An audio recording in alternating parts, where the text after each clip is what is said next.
इराणनं इस्रायली प्रदेशात ballistic missiles डागून आखातातल्या संघर्षाला पूर्ण वेगळाच आयाम दिलेला आहे, दिशा दिलेली आहे. आता इस्रायल इराणवर हल्ला करणार का अशी चर्चा सुरू झालेली आहे. आणि मग जसं हिजबुल्ला किंवा हमासचं कंबरडं इस्रायलनं मोडून काढलं, तसं मग इराणचं काय करणार ही पण चर्चा सुरू झालेली आहे. या सगळ्या चर्चांमध्ये तथ्य आहे, परंतु या दोन्ही देशातल्या नेत्यांची वक्तव्य बघितली तर इराणमध्ये सत्ता पालट होऊ घातलाय का ही शंका मात्र मनाला चाटून जाती आहे.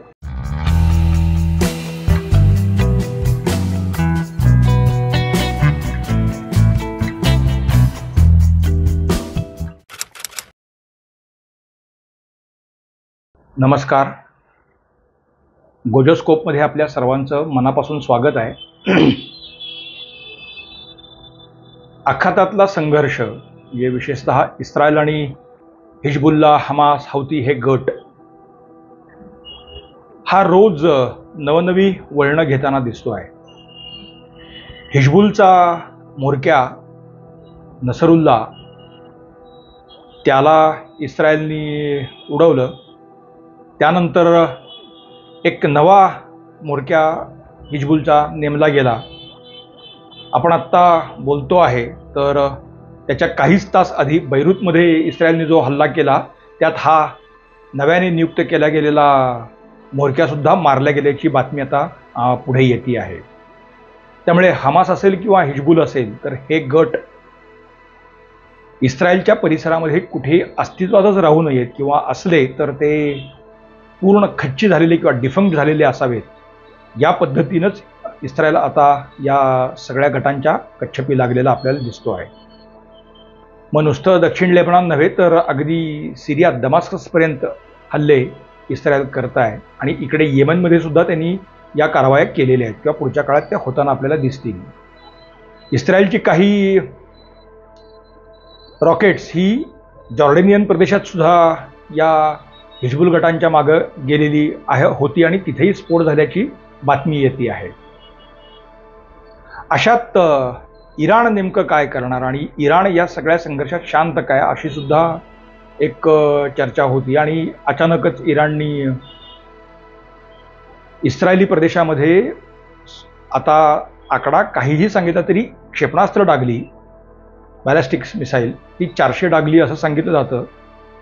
आणि ते झाल्यानंतर आता इराणचं काय होणार आहे हा प्रश्न पुढे आला. मग नेतान्याहूंनी आत्ताच वक्तव्य केलं होतं की आमच्याकडे जर डोळे वटारून बघितले तर आम्ही पूर्ण भस्मसात करू. मग अशी काही घोषणा इस्रायल इराणबाबत घेऊन म्हणजे खरी करून दाखवणार का ही सुद्धा चर्चा सुरू झाली. मात्र 2 दिवसात अर्थात इस्रायल काही पटकन कुठे हल्ला करेल असं होणार नाही आणि इस्रायलला इराणमधली माहिती नाही अशी सुद्धा काही गोष्ट नाही.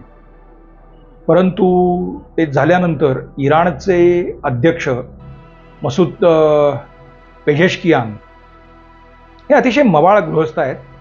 म्हणजे इराणचं राजकीय कल्चर लक्षात घेतलं तर हे मवाळ गृहस्थ आहेत. त्यांनी मग परिस्थिती सावरायचा खूप प्रयत्न केलेला आहे. म्हणजे इस्रायलवर आम्ही हल्ला केला तर त्यामागे आमचं काही सूडबुद्धी नव्हती, तर आम्ही सुद्धा रिटॅलिएट करू शकतो एवढं दाखवण्याचा आमचा हेतू होता. त्या पलीकडे इस्रायलवरती हल्ल्याचा किंवा इस्रायलला दुखवण्याचा आमचा हेतू नाही असं सांगताना डोमेस्टिक म्हणजे इराणमध्येच असंतोष खदखदू नये याची सुद्धा खबरदारी सरकारने घेतली असं त्यांनी अप्रत्यक्षरित्या सुचवलेलं आहे. पण याहीपेक्षा आश्चर्यकारक भाषा ही नेतान्याहूंनी वापरलेली आहे. नेतान्याहूंनी आता म्हणजे इराणनी ज्या वेळेला हा हल्ला केला त्याच्यानंतर दुसऱ्या दिवशी त्यांचे जे वक्तव्य प्रसिद्ध झालेलं आहे तर त्याच्यामध्ये त्यांनी असं म्हटलेलं आहे की इराणी जनतेशी आमचं कोणतंही वैर नाही, ते आमच्या बंधूंसारखेच आहेत. त्यामुळे इराणवरती हल्ले करताना सुद्धा आम्ही आमच्या या इराणी लोकांना त्रास द्यावा या हेतूने नाही, तर इराणमधली जी मुल्लाशाही आहे, इथलं जे विद्यमान काय पॉलिटिकल स्ट्रक्चर आहे ते घातक आहे आणि त्याला आम्ही धडा शिकवू. नेतान्याहूंनी सरसकट इराण असं न करता तिथले काही एक्झिस्टिंग पॉलिटिकल स्ट्रक्चर जे मुल्लाशाही असा त्यांनी उल्लेख केला, म्हणजे इराणचे सर्वेसर्वा अली खामेनेई जे आता भूमिगत आहेत ते, आणि मग त्यांच्या आधिपत्याखालचं सगळं सरकार, इराणी गार्ड्स जे आहेत ते, रिव्होल्युशनरी गार्ड ही त्यांची संघटना, तर हे सगळं जे आहे ज्यांनी या सगळ्या मुल्लाशाहींनी इराणच्या जनतेला वेठीस धरलेलं आहे, तर एका परीनं या मुल्लाशाहीला आम्ही संपवू असं त्यांनी सांगितलेलं आहे. याचा अर्थ येत्या काळामध्ये इस्रायलच्या हल्ल्यातून इराणमध्ये सत्ता पालट होणार का, असा प्रश्न आता पुढे येतो आहे. याला दुसराही एक संदर्भ आहे की या सगळ्या संघर्षामध्ये अनेक ठिकाणी त्या बातम्या दिसल्या नाहीत, आणि माझ्याकडून पण ती एक बातमी मिस झाली, त्याचा उल्लेख आता इथे आपण आवर्जून, कारण हा विषय तोच आहे म्हणून. आपल्याला विदित आहेच की इराणमध्ये 1979 मध्ये इस्लामिक क्रांती झाली, आणि त्यावेळेला इराणचे राजे शहा रजा पहलवी यांना इराण सोडून, म्हणजे तेहरान सोडून परदेशी पळून जावं लागलं. त्यांनी फ्रान्समध्ये आश्रय घेतला. आता ते रजा पहलवी गेलेत, पण त्यांचे जे चिरंजीव आहेत ते राहतात पॅरिसमध्येच. पण आत्ता इंटरेस्टिंगली हा सगळा संघर्ष सुरू असताना ते आत्ता पॅलेस्टिनी प्रदेशामधून आता इस्रायलमध्ये आलेत, आणि त्यांची तिथे काही ठिकाणी भाषणं झालेली आहेत. आणि इराणमध्ये पुन्हा लोकशाही आणणं कसं गरजेचं आहे याच्यावरती हे पहलवी आता, म्हणजे पॅलेस्टिनी प्रदेश असेल किंवा इस्रायल असेल, तर इथे ते आत्ता बोलत आहेत. हे अत्यंत इंटरेस्टिंग आहे.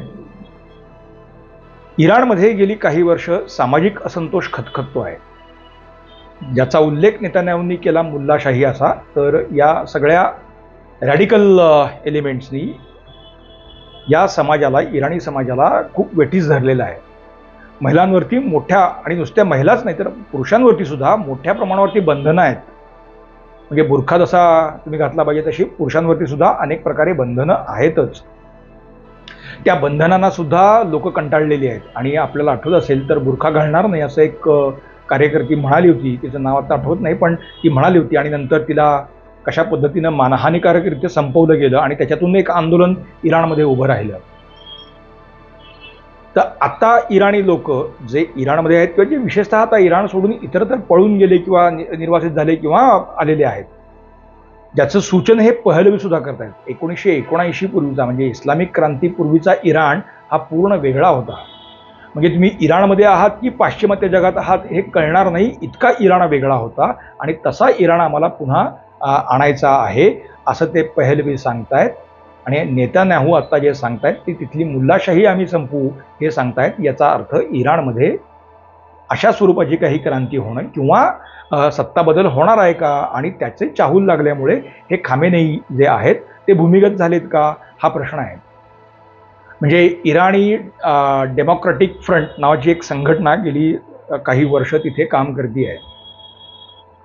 तिला अर्थात फंडिंग कुठून येते हे सांगायची गरज नाही. सोरोस फक्त इथेच काही उद्योग करतो असं नाही, तर असे जगभर, विशेषतः अमेरिकेला सर्वत्र आपल्याला मानणारी, म्हणजे अमेरिकी डीप स्टेटच्या हातातली कळसूत्री बाहुली असणारी माणसं ही प्रत्येक देशात सरकारमध्ये असली पाहिजेत, हा त्यांचा आग्रह असतो. असं इराण सुद्धा त्यांना त्यांच्या आधिपत्याखाली हवं आहे.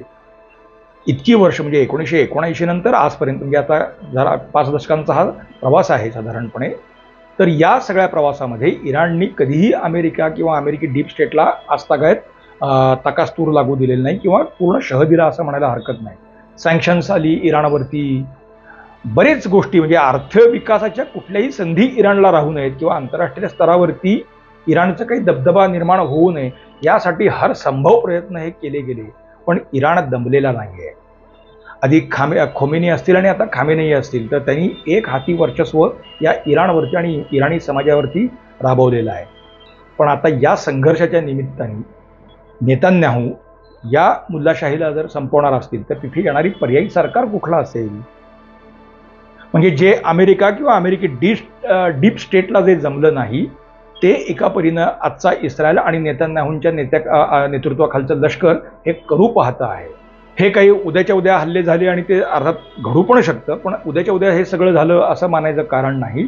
पण पुढच्या काळात इराणचा प्रवास हा या पद्धतीनं सत्ता बदलाच्या दिशेने जाणार याचं सूचन मात्र या सर्वातून मिळतं आहे. म्हणजे आता इराणमध्ये लोकशाही येणार का वगैरे वगैरे प्रश्न आपल्या सगळ्यांच्या मनात येतील. तिथे कुठल्या स्वरूपाची रचना, म्हणजे समजा जर सत्ता बदल झालाच तर तो सत्ता बदल कसा असेल हाच मुळात एक आधी काय अभ्यासाचा विषय मुळात असेल. म्हणजे खामेनेई जातील किंवा म्हणजे त्यांचे जे इराणियन रिव्होल्युशनरी गार्ड किंवा असे जे त्यांचे जे सगळ्या रचना आहेत तर त्यातले कट्टरतावादी बाजूला जाऊन त्या रचना तशाच राहून मग ते काही बदल करतील का, अशा अनेक गोष्टींचा विचार त्यात करायला लागेल.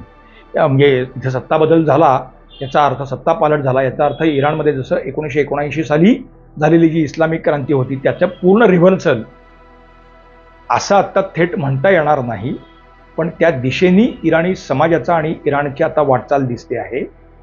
इराणी समाजाला मोठ्या प्रमाणावरती ही बंधनं झुगारून एक मुक्त जीवन जगण्याची एक सामाजिक मुक्तता त्यांना अत्यावश्यकता वाटते आहे. आणि अशात नेतान्याहू यांनी जे वक्तव्य केलेलं आहे ते आमचा इराणी नागरिकांशी संघर्ष नाही, ते आमचे शत्रू नाहीत, आम्ही त्यांना शत्रू मानत नाही, पण इराणमधली मुल्लाशाही ही मात्र शत्रू आहे आणि तिच्या विरुद्ध आम्ही हल्ले करू, इतकं स्पेसिफिक ते बोललेले आहेत. त्यामुळे पुढच्या काळामध्ये इस्रायल जर इराणवरती हल्ले करणार असेल तर ते त्या स्वरूपाच्या काहीतरी हल्ल्यांतच असेल असं आता तरी दिसतं आहे. आणि विशेषतः एक बाब जी सांगितली जाते की Iran is a nuclear state नाव, म्हणजे त्याची घोषणा अशी नाही आहे पण इराणनी ते सगळं जे आहे टेक्नॉलॉजी ती बऱ्यापैकी हस्तगत केलेली आहे and at given any stage ते अणुबॉम्ब बनवू शकतात अशी सुद्धा चर्चा आणि या स्वरूपाचे काही लेखन हे अमेरिकी वृत्तपत्रांमध्ये सुद्धा गेल्या काही काळात आलेलं आहे. त्याचे पुरावे काही आपल्याला मिळालेले नाही आहेत.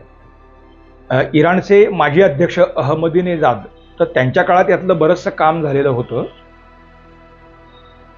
इस्रायल जर पुढच्या काळात हल्ले करणार असेल तर इराणचे ज्या न्यूक्लिअर ॲसेट्स सगळे जे आहेत हे प्रामुख्याने डिस्ट्रॉय केले जातील हे मात्र स्पष्ट आहे. म्हणजे इस्रायलचं पुढचं टार्गेट हे मिलिटरी टार्गेट असणार आहे, पण त्याहीपेक्षा हे जे न्यूक्लिअर ॲसेट्स त्यांनी जे निर्माण केलेले आहेत तर त्याच्यावरती मात्र हल्ले प्रायोरिटीने होतील आणि इराणची ही क्षमता ही खच्ची केली जाईल हे मात्र उघड सत्य आहे. त्यामुळे इस्रायलवरती अशा स्वरूपाची क्षेपणास्त्र किंवा ज्याला बॅलिस्टिक मिसाईल्स म्हणतात तर ती डागून एका परीनं इराणमधल्या मुल्लाशाहीनं स्वतःच्याच नाशाची बीजं पेरली एवढं मात्र ह्या सगळ्या परिस्थितीतून आत्ता समोर येतं आहे. घटनाक्रम कशा पद्धतीनं आकार घेईल ते बघायला लागेल आणि अर्थात इराणमध्ये जर अशा स्वरूपाचे बदल होणार असतील तर त्याचे कोणते पडसाद हे आपल्यावरती म्हणजे भारत देश म्हणून मोडतील हाही स्वतंत्र अभ्यासाचा विषय असेल. तुर्तास आपण इथं थांबूया. मित्रांनो, आमचं आजचं विश्लेषण आजचा विषय आपल्याला कसा वाटतो आम्हाला आवर्जून सांगा. तुमच्या सूचनांचं स्वागत आहे. लाईक करा, शेअर करा, सबस्क्राईब करा, बेल आयकॉन दाबायला विसरू नका. पाहत रहा गोयोस्कोप. धन्यवाद.